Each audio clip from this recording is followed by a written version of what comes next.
Pour parler du syndrome pyramidal, لازم نهضروا قبل على le faisceau pyramidal.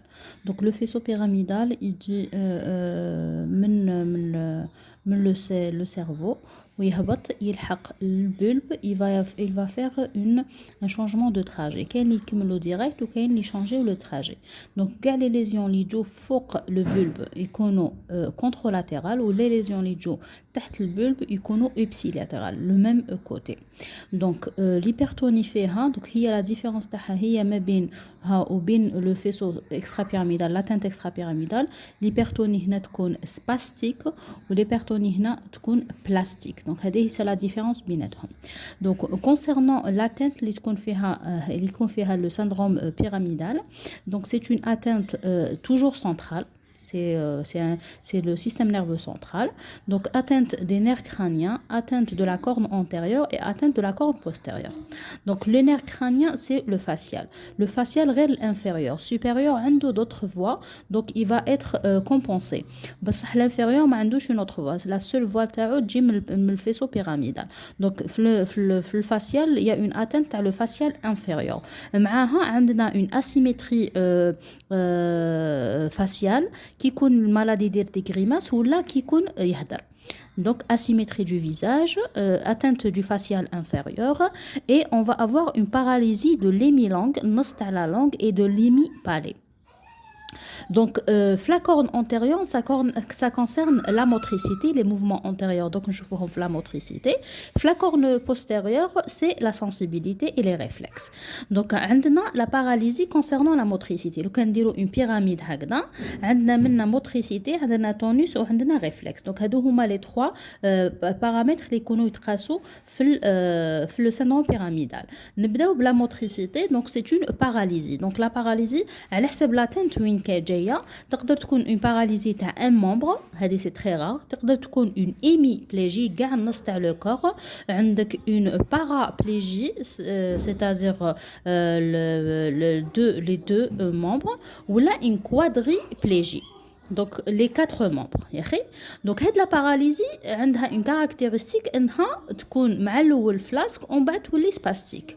Donc flasque la phase aiguë, on bat avec le temps تولي spastique, donc progressif, de façon progressive. Qui est spastique, ça veut dire elle est élastique, comme si le mouvement هذا كيعاود يولي لبلاصتو. Donc la paralysie, donc au niveau des muscles, on atteint la motricité, donc ça va atteindre la marche.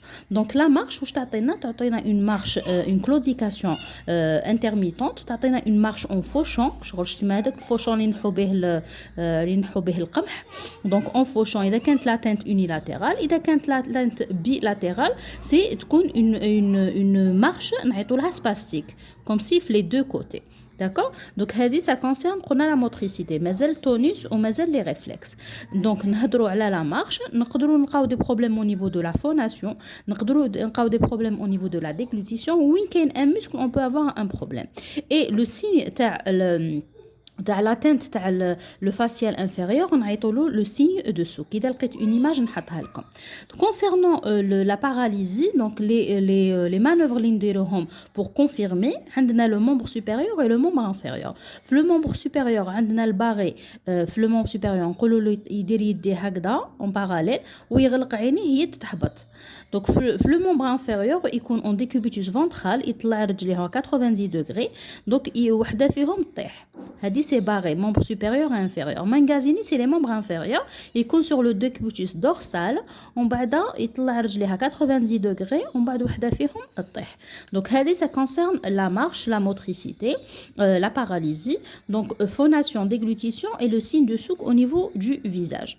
Concernant donc هنا قلنا مع الأول motricité, tonus et réflexe. Concernant le tonus, donc c'est une atteinte au niveau du tonus تاع le corps.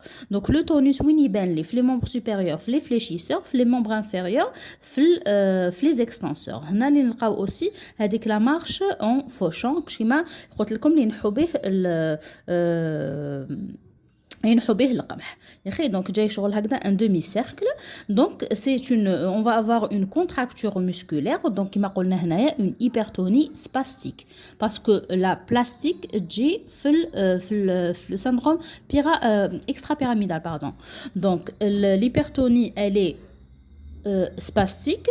Donc وين نلقاوها à la mobilisation d'un membre. Qui نديروا la mobilisation d'un membre, on va نلقاو une résistance, نلقاو un problème au niveau du tonus. Motricité, tonus, réflexe. Les réflexes, ça concerne les réflexes ostéotendineux et les réflexes cutanés. Donc on a le signe de Babinski qui نديروا la manœuvre de Babinski. Normalement نلقاو une flexion, c'est un signe cutané. نلقى une flexion في الكا تاع le syndrome pyramidal نلقى une extension à la place.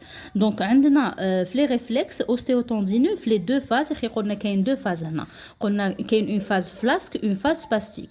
في la phase flasque يكونوا abolis les ostéotendineux.